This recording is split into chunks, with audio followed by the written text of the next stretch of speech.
En décembre 2013, le Brésil a organisé le premier Forum mondial des droits de l'homme.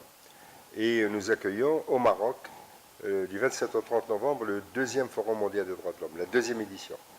Le fait qu'un pays d'Amérique latine, le Brésil, et puis un pays d'Afrique, le Maroc, entame cette dynamique est à mon avis significatif de toutes les transformations qui ont touché le monde des droits de l'homme, avec notamment l'émergence des pays du Sud, de l'Amérique latine, de l'Asie, de l'Afrique, comme acteurs, comme des continents qui veulent participer à ce débat international, enrichir l'universalisme des droits de l'homme.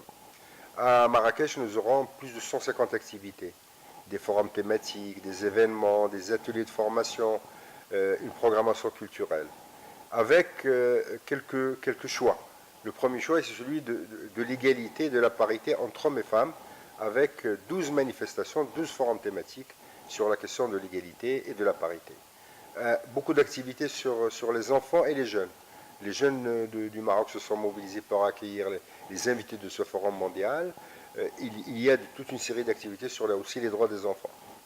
Il y a bien évidemment toutes les problématiques classiques qui seront discutées, comme les droits civils et politiques, mais aussi les thématiques émergentes, comme par exemple les droits des personnes âgées ou la problématique des entreprises et des droits de l'homme.